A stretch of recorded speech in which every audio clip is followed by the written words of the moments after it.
What's up, y'all? What's up? Welcome to the Pugilistic Linguistic Show. I'm your host, Michael Foster, the voice of reason in an increasingly unreasonable world. And that is definitely the case after last night's election results. Before I get started, like I say all the time, tell your friends, tell your Romans, tell your countrymen about this podcast. Get it out to the masses, get it out in front of people. There is going to be a need for independent thinkers, independent media in the foreseeable future. Um, I just think that I got a lot to say, and I think you all need to hear it. Like, share, subscribe to the YouTube channel. I've been gone for a minute, and I'm back. So, last night, America voted. And the vote, honestly, was shocking. But before I even go there, I need you all to understand what we saw.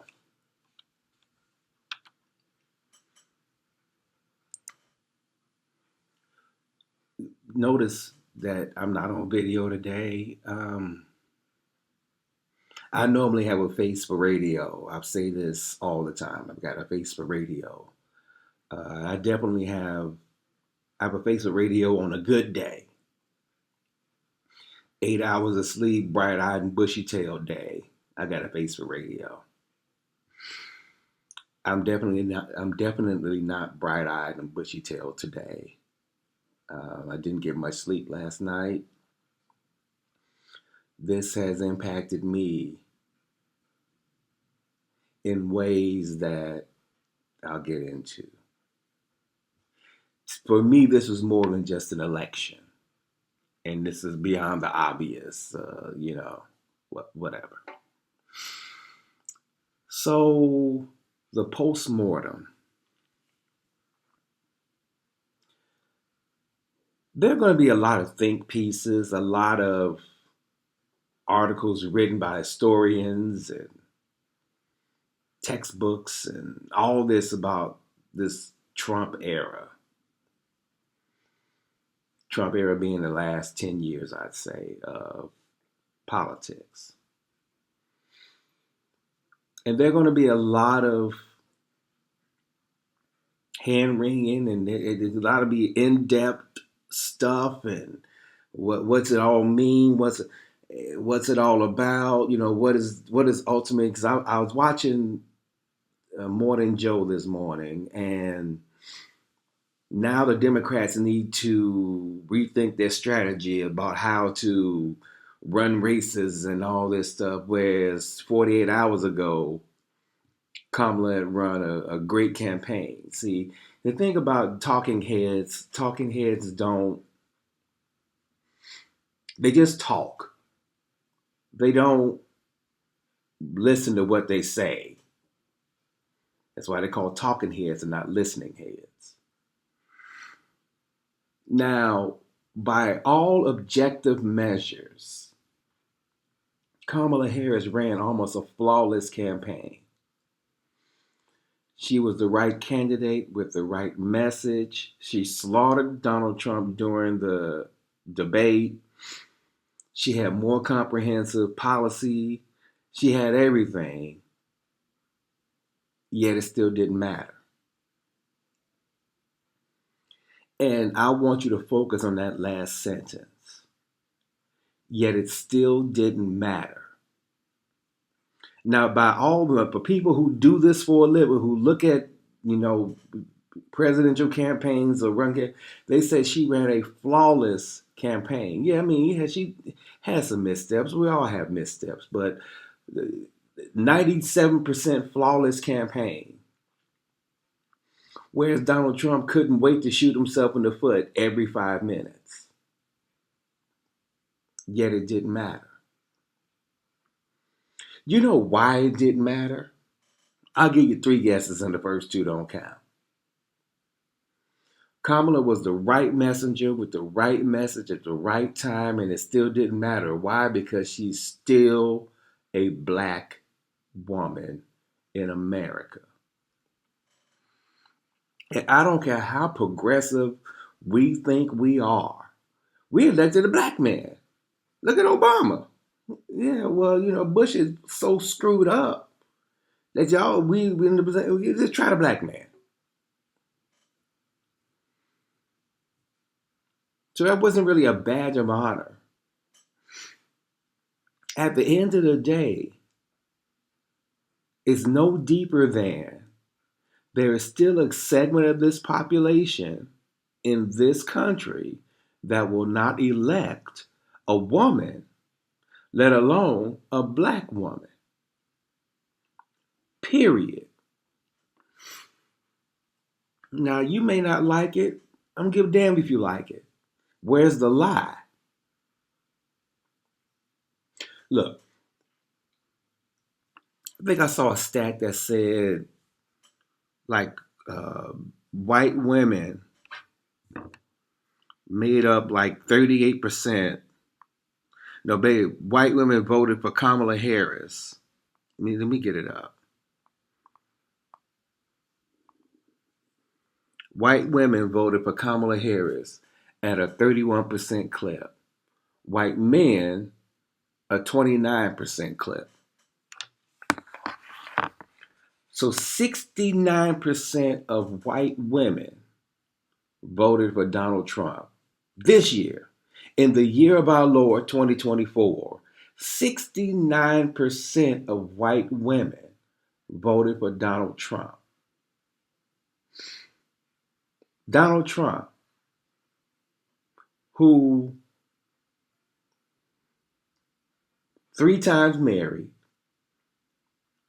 cheated on wife number 1 with wife number 2, cheated on wife number 3 with a porn star, was good friends with Jeffrey Epstein, who Epstein had pictures of him and topless young women in his safe, calls him his best friend, an adjudicated sexual predator who had at least 20 women come out and say, he assaulted me. 69% of white women voted for that man. I want you to think about that for a second.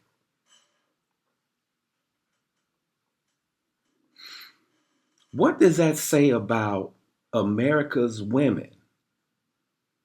Oh, and let's not even get to the fact that he took away your reproductive rights intentionally and bragged about it.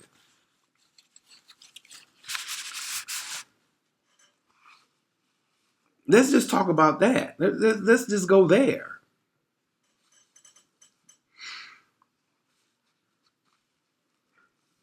Now, and yet 69% of white women voted for that man.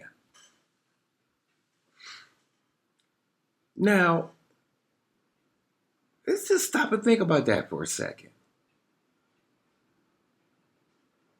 Here's what bothers me, amongst other things. Here's what bothers me. Women will sit here and say, we do not want to be treated like second-class citizens. We want to be treated equally. We want to be treated like people. Okay, fine. I am all for that. I want to be treated like an equal. I want to be treated like a person. And I don't want to be treated like a second class citizen. I agree.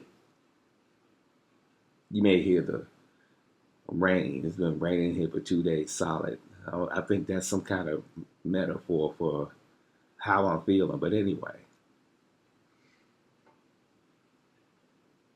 which is fine. Okay, fine. We will not treat you like a second class citizen. But here's the deal: when it's time for you to step up and be that first class citizen that you want everybody to treat you like, you abdicate your responsibility and leave the heavy lifting to other people. And you run and hide behind the nearest white man for protection. See, I did an episode that a few weeks ago, these damsels are distressing me. Suburban white women have this damsel in distress syndrome badly. And this has come to pass over the last 3 elections. They will not vote for a woman because they don't believe a woman can protect them.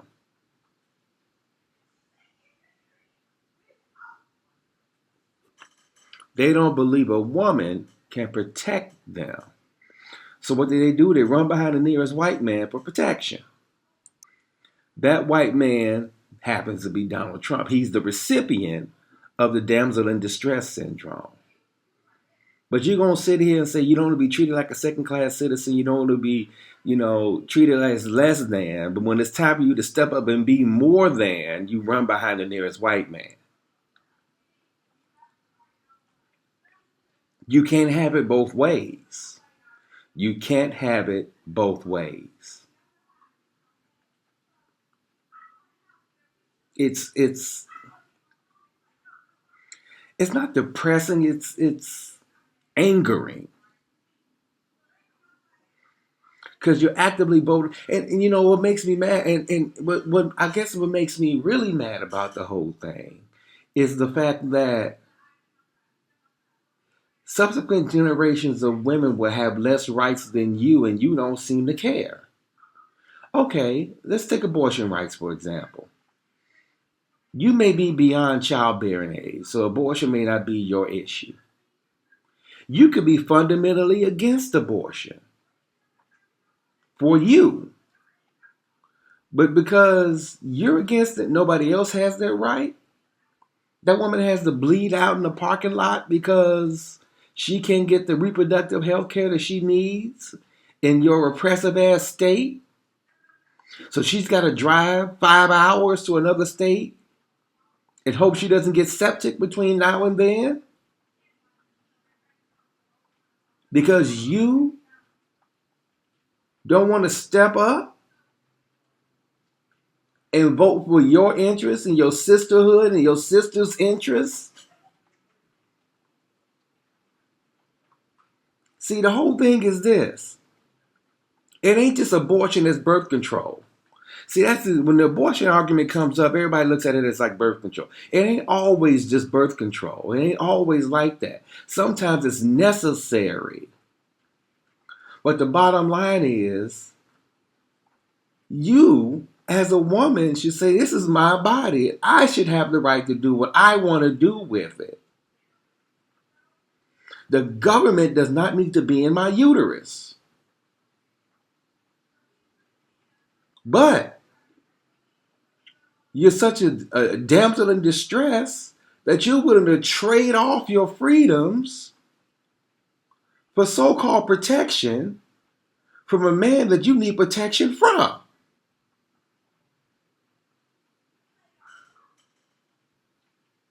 That blows my mind.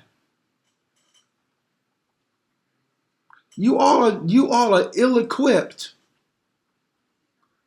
to vote. Let's just keep it a buck. You all are just ill-equipped to vote. You people who don't take voting seriously should not have that right anymore. Let's just keep it a buck.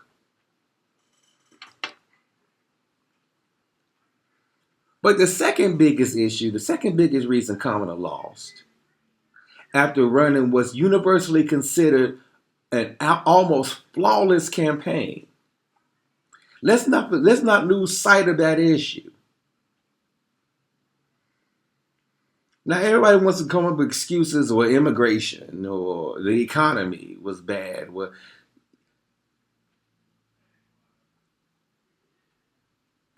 Google exists, y'all. The United States economy in the year of our Lord 2024 is the envy of the developed world. Inflation is down under 2% where the Fed wants it. Wages are up.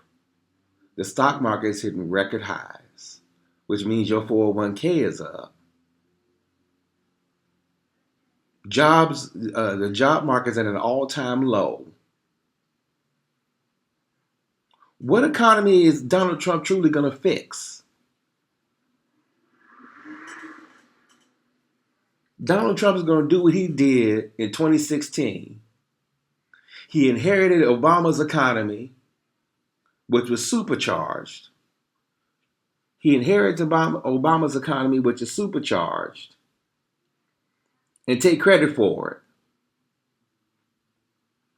He's going to inherit Biden's economy, which is supercharged and which is the envy of the developed world, which is the Wall Street Journal said. And the Wall Street Journal is no liberal think piece. He's gonna take it over and act like he has something to do with it. And probably tank it in the process like he did the first time.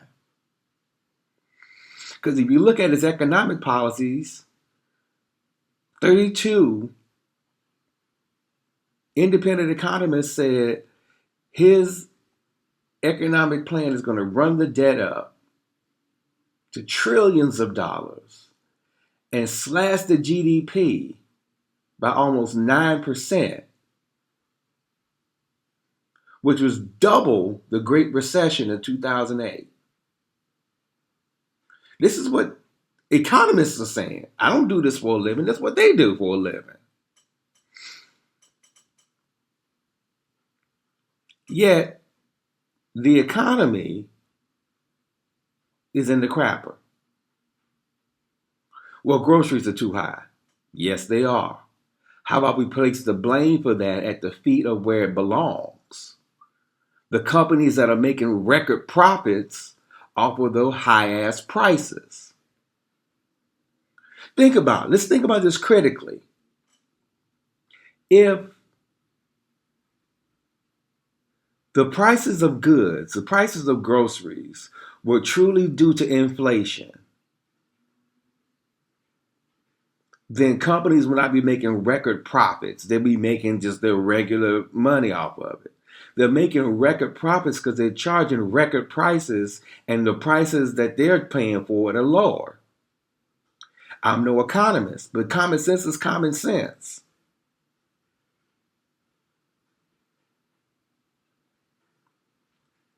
Immigration.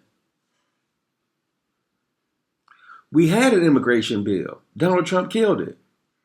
That should be the end of the statement right there. You can't kill a bill and turn around and run on it and saying it's bad. It would have been less bad had you not killed the bill. I mean, come on, y'all. But see, the thing about it is this leads me to my central point. Go all the white women and the economy and immigration and all that. There's a simple reason Kamala Harris did not win. America is a racist, misogynist country. America is a racist country that hates its women. They are not going to elect a black woman. We are not as progressive as we think we are. And it kills me because I watch all these shows, these post-mortem shows about the election, and everybody's tap dancing around the central issue. because they can't say it the way it needs to be said. America ain't elected no black woman. When Biden fell out the race, when Biden fell out the race, when Biden dropped out the race, I said on my social media, you just handed the election to Donald Trump because America's not going to vote for a black woman. Now, as the momentum for Kamala grew, I thought maybe I'm wrong. Maybe, just maybe I'm wrong. No, I'm not wrong. The country that turned water hoses on its black citizens in the 60s. The country that assassinated its leaders, black leaders in the 60s. The country that funneled crack into the inner city to fund a war in Nicaragua. And then jailed a generation of black men who wanted to get in on the profits. A country whose police force kills black men with impunity. You think all of a sudden now they're going to turn around and elect a black woman?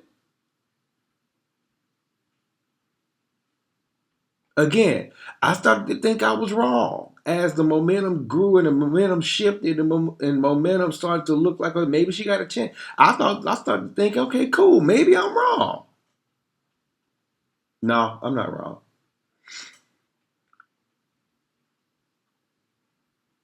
This country has still too many racist white people in it. And yeah, I'm laying it at your feet, white people. You know why? Because you make up the majority of the voting populace in this country. If you banded together, if you wanted to, you could have put that woman in office. 69% of white women voted for Donald Trump. Do you realize if that number was 59%, Kamala would have won?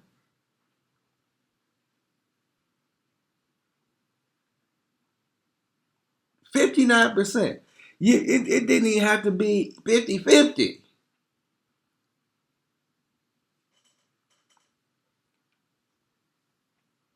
So yeah, I'm laying it at your feet. And I also laying it at the feet of Latinos.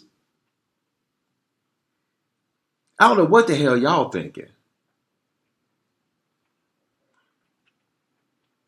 Because y'all the first ones he's going after when he's going to start doing this mass deportation. He don't give a damn about your status. Y'all the first one. We've elected a fascist who idolized Adolf Hitler and said it open. Here's the killing part about the whole shit. He told you what he's all about.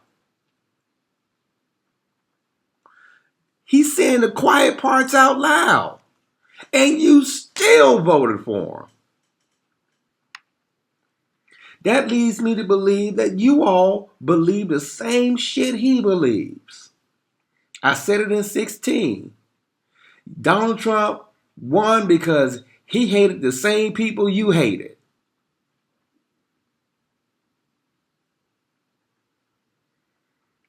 And then you got minorities out there voting for him for what reason? I have no idea.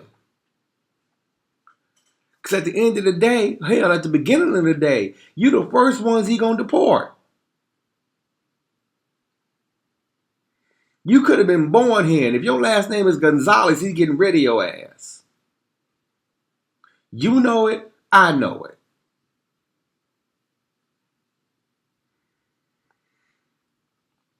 So I don't know.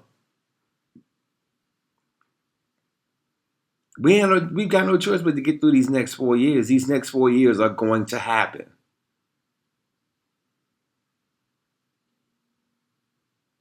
These next 4 years are going to happen. What it's going to look like when it's over with? Handmaid's Tale on steroids?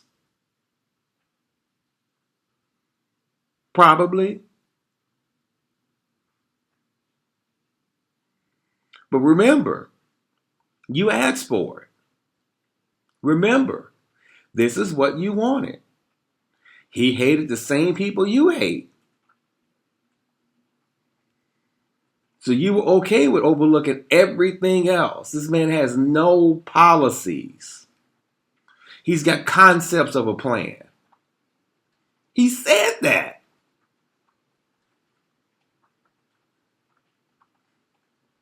And the only reason he ran was to stay out of jail, and you gave him that.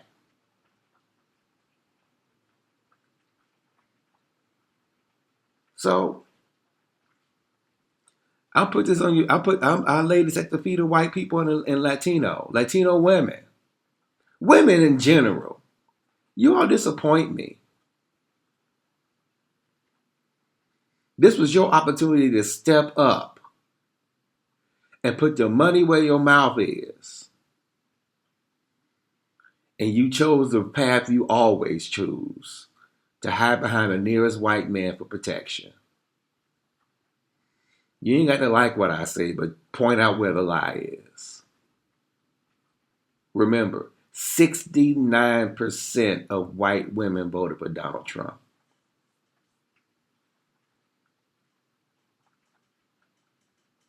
So where's the lie?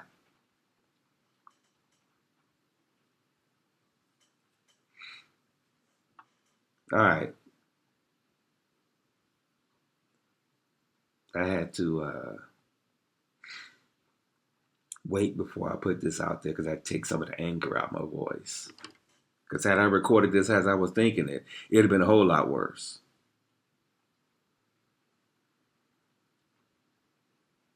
So in the meantime, in between time, before I come back to you all next time,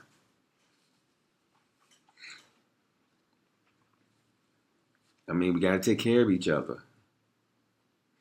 We could have started by electing Kamala Harris as president, but apparently that's a bridge too far. So I'll just say peace out, like I always do. I'll talk to you next time.